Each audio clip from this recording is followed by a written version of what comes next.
on the old checklist, remembering that there's a local election coming up in November. Then it's understanding what's in those blue books being mailed in Denver. Third, it's actually turning in the ballot. And that's where the city's election division realized there are pockets of Denver that are underserved, and it's impacting some minority communities.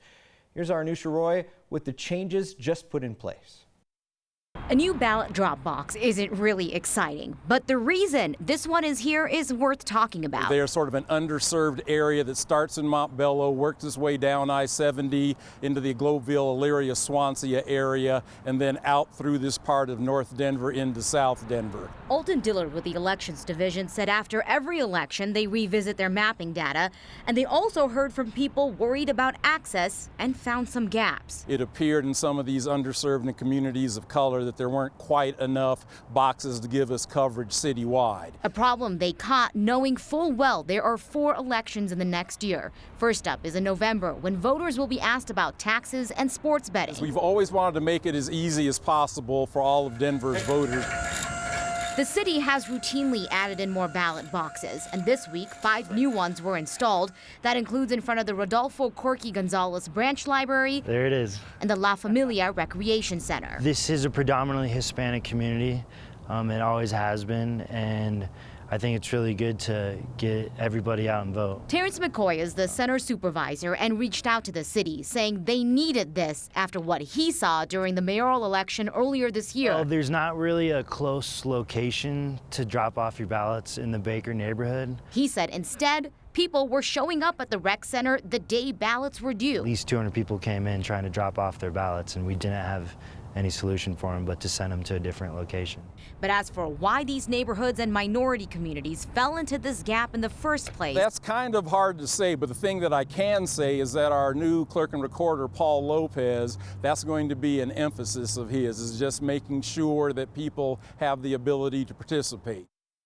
Paul Lopez is a former city councilman who used to represent a section of West Denver that also got one of these new ballot boxes. The city is looking to put in 4 more before the presidential primaries coming up in March. So starting Monday, Steve, they're going to start taking suggestions from people for about 2 weeks about where they think these additional 4 ballot boxes should go. So how many does the city currently have, and how many do they need? Yeah, so the minimum requirement, which is based off of the size of the county, is only 14. So right now we've got 33. That number is going to jump up to 36 next year, but because of the city continuously adding these ballot boxes, we're going to be ahead of that number as well. It sounded like a lot of work to install it. I know, did you see that? Heavy machinery and some moving companies and all that, yeah. Anusha Roy, thank you. Well, the officer-involved shooting involving Devon Bailey in Colorado Springs is going to a grand jury now. The district attorney's office referred the case to a grand jury this morning. Bailey was shot and killed by 2 officers while running away from them in August. He and another man were suspected in an armed robbery when the shooting happened. Police say officers believed he was going for a gun when they shot him. They say a gun was later found in his pants. His family, even Governor Jared Polis, have called for an independent investigation. Legal expert David Beller says high-profile cases like this tend to go to a grand jury. In officer-involved shootings or a case where race is really a major part of a prosecution, a grand jury can protect the prosecutor from criticism, and they're used frequently in these hot-button type cases. Is it independent with a grand jury? Not really, because the district attorney's office here are still the ones that are driving the investigation. A grand jury will decide whether the officers should face charges in the shooting or whether it was justified. It's a process that could take weeks, months, or even a year. People driving through Salida. CDOT is asking you not to stop on the highway to take pictures of the Decker fire. That is happening along US 50 and US 285. It's dangerous and it could block firefighters and emergency vehicles. The 5,800-acre Decker fire is burning dangerously close to Salida. 130 homes are evacuated as of right now. It's been nearly 3 months since a giant crack created a sinkhole on the eastbound lanes of US 36. CDOT says it's fixed. The crumbling foundation underneath the road that caused that. Now, it reopened the eastbound lanes to drivers today. All the eastbound lanes between Wadsworth and Church Ranch Boulevard opened early this morning. So CDOT replaced the material underneath the damaged lanes with a geofoam, which is type of a expanding polystyrene. It's waterproof foam that will create a firmer foundation than the soil that actually failed there. At the start of the emergency repairs, CDOT estimated they would cost about $20 million. We asked if the project is staying on budget. CDOT says it's too early to say. So we're still actively out here in construction, and we don't have a total cost yet. Our Transportation Commission at CDOT set aside $20.4 million for the emergency response and the rebuild of this wall. I think in the coming months we'll have a better idea of the final cost. CDOT has also opened a temporary bike lane through that area that is separated from the construction area by a concrete barrier. They are asking all bicyclists to be extra cautious when you ride through that area. Additional work on the wall, final bike path, and fence is expected to last through December. Well, the Avs played a heck of a hockey game last night. At least it's what I heard. This blackout involving Altitude TV prevented much of the metro area from seeing the first game of a highly anticipated season. I checked in with Altitude today to see if the big event last night moved the needle in that negotiation at all. Radio silence. Makes you wonder if this whole regional sports network model is viable anymore. The concrete block in front of Pepsi Center's entrance is one of the only places you could see last night's game. The season opener, where the much buzzed about Avs beat the Calgary Flames 5-3, was expected to be one of the highest rated games of the year. But Altitude Sports is blacked out on Dish, DirecTV, and Comcast. And with 3 carriers now saying no thanks to Altitude's prices, it kind of makes you wonder about the future of regional sports networks, something we talked about today with Metro State marketing professor Darren Dubersmith during a taping of our podcast from the Cheap Seats. What's the future of the regional sports network? Because it seems like this model now is not working. It's definitely not. It's been broken for a long time, and it's vertical integration. So what happens is that the sport property wants to own their own arenas, they want to own their own radio stations, they want to own their own ticket service, they want to own their own pretty much everything. Dubersmith told us this isn't a problem for the Avs and Nuggets alone. It's going to be a nationwide conversation, though it's amplified by Kroenke Sports' business decision to let 3 major contracts with carriers expire at the same time, leaving them with little to no leverage. And the fans starting to look less at the providers and more at the network. The fans are finally saying, hey, look, Kroenke, you guys are one of the most profitable sports organizations in the entire world. You own this, you own that, you own this, you own that. Why do you have to make so much money on Altitude? Why can't you use it as a loss leader? Why can't you use it as something to develop your casual fan base? So it really comes down to who blinks first here. Quick reminder, the Nuggets are also on Altitude, and they tip off in about 3 weeks. There's a young boy in Denver, in the metro area here, who is perfectly portraying how a lot of Avs fans are feeling about this Avs TV blackout.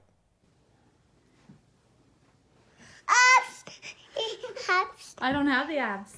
I have the abs, Breck. Do you want the abs? So that's 2-year-old Brecken. His Aunt Stacy shared this video with us. She says he loves hockey, carries around his hockey stick wherever he goes. His 5-year-old brother Parker just started to play hockey with the Mile High Mites. So here's something to think about. When you're going through a tough time or having a bad day and someone checks in on you, how often have you said, "I'm fine," even when you're not? There's a man from Arvada who knows a lot of people probably do this. He's been guilty of it. He showed our Sonia Gutierrez how he's trying to get more people to be more open and honest step by step.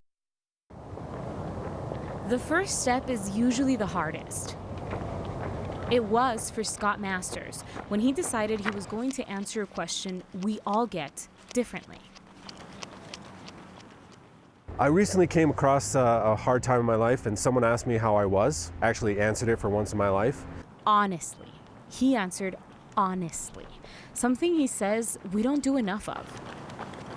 I really just want people to understand that it's okay to talk about these things and be open and honest about where people are in their lives and what they're dealing with emotionally and mentally and even physically, and just be okay that things are not always great. 40-something days ago, he decided to take that first step to change the way we answer this question. Everyone has a good day and a bad day, so I take it all in stride. And change the way we think about mental health. He's running 10K every day until he raises $10,000 for a mental health organization. Every day is different, and it's a mindset and a physical thing, but that's such is life. And on the way, he's blogging about it, very honestly. The money is going toward the National Alliance on Mental Illness, an organization that helps folks here in our state. In the 44 days of running 6 miles every day, he's raised a little more than $3,000. Now, there is always someone out there to help when you need it.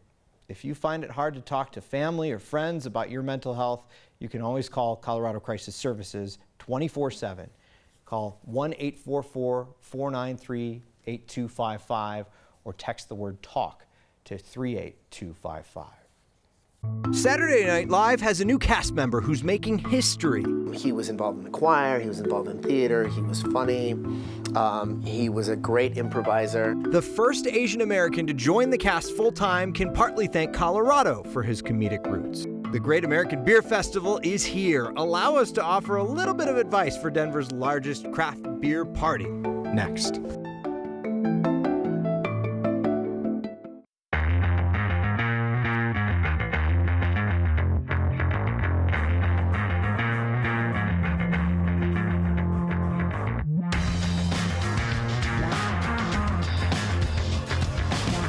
It's that time of year when a big chunk of our team rejoices over the Great American Beer Festival in Denver. We have invested time, research, and repeated visits to best understand it all. And if you are going for the first time, allow me to offer some tips.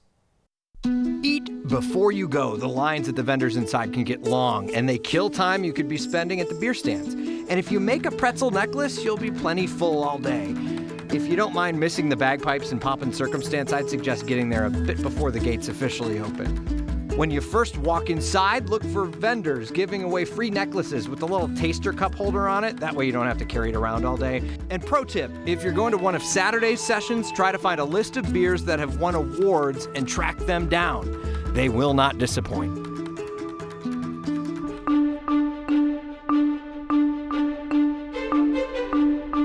The pretzel necklace, absolutely key if you're heading out there.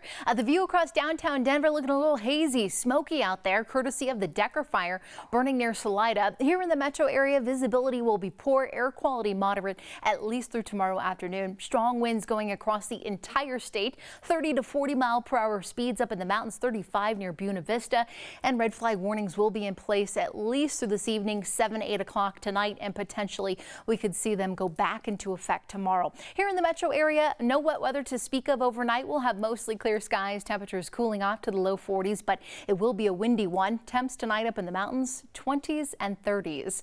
As we look at the futurecast, we'll wake up to a few clouds. A cold front dives in overnight, but it really won't bring us any rain, no snow to speak of. We just will be looking at those strong winds and unfortunately high fire danger. A fire weather watch in place Saturday afternoon, northern and central mountains with wind gusts potentially as high as 50 miles per hour. Tomorrow will be a bit cooler thanks to that front. Upper 60s, low 70s for eastern Colorado and a bit cooler up in the mountains. 61 on Sunday. And then as we head toward next week, kind of the warm, Steve, before our next storm, which right now potentially we could be tracking a couple of snowflakes early Thursday morning. Did you say snowflakes? I sure did. My goodness. I know. We'll have to keep an eye on that, Danielle. We will for sure. Thank you. The Denver Zoo loses a lot of its animals to love. Most recently, the gorillas were shipped out of town. Before that, it was polar bears that were shipped out. Now the zoo is saying it also lost a Komodo dragon. Christika took off to San Antonio to be with her boyfriend. But don't worry, the zoo got another lady to take her place. The zoo introduced Tiga on Twitter today. Since they had to send Christika to Texas, the San Antonio Zoo sent Tiga here. She is already on the display in the Tropical Discovery exhibit. Speaking of the zoo's old polar bears, some next viewers have been wondering how Cranberry is doing on the family front. Now, Alex asked, whatever happened to the saga of Cranberry and Lee? The Alaska Zoo still does not think that she is pregnant. Zookeepers say they haven't seen any breeding behavior there, but they are keeping her in the maternity setting until the end of the month, just in case. They said maybe they need to pipe in some Barry White music there to set the mood. The most Colorado thing we saw today is a big event going down in Nathan. Some cities have music festivals, some have carnivals, but this western mountain town has a good old-fashioned barn dance. Nothing says Colorado more than that. Thanks to our viewer Richard for taking that picture. You can send us your picture to next@9news.com or get our attention with the hashtag HeyNext. Smoky Hill High School is homegrowing a lot of Colorado talent. Incredibly proud and of his journey, but incredibly proud. Like he's a great representative of all of the kids that we have. One of their alums is making history on SNL. We meet the man who helped steer him to comedy. This Friday, we have some good news of our own to share. With all the engagements on the next team, you knew this was coming. Next.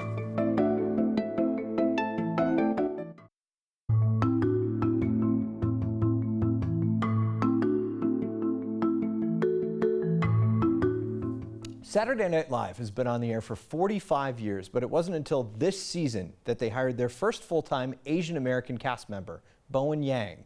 He's a 2008 graduate of Smoky Hill High School in Aurora, and that is where we caught up with one of his teachers who helped steer Yang into comedy.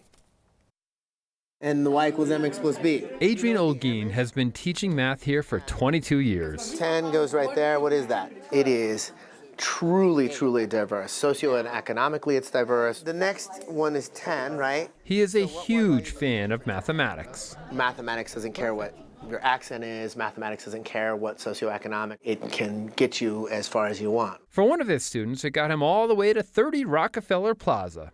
Saturday Night Live. Bowen was one of a kind for sure.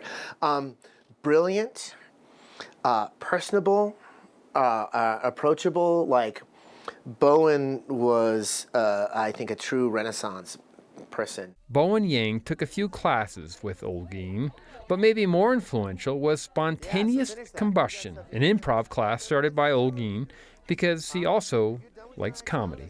It's kind of an institution at this point. Those performances and rehearsals have earned Yang a first. When he played Kim Jong-un the first time, I got to see that. While Olguin is a big fan of Yang's, he sees potential in all of his students and realizes they may not know what Saturday Night Live is. Saturday Night Live is starting to sit for them sometimes as a cultural touchstone that they'll discover later. For Yang, he has made the discovery. After all, his senior superlative, most likely to be a cast member on Saturday Night Live. A dream come true. That's a pathway that can start in high school, I think is important. And the fact that we now have a person that we can point to that says, like this is a pathway that you can play with. For Next, I'm Tom Cole. One of Yang's sketches made it to the final dress where Lorne Michaels had the final say. A resounding no was all he got from Michaels. His teacher got a laugh out of that, as did Yang. A good news segment that is special to the Next family. And Friday's final word goes to you, as always, with your feedback next.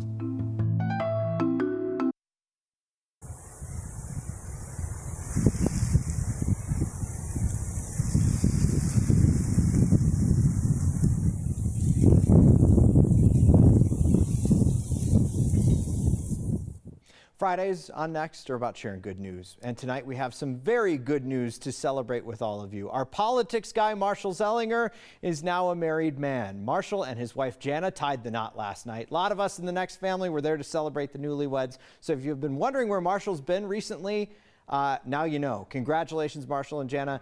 Here's to your good news. Share it with us using the hashtag HeyNext. You can also email next@9news.com. Kent wanted to know, why not stream Altitude? The financials are too tough. We'll see you next time.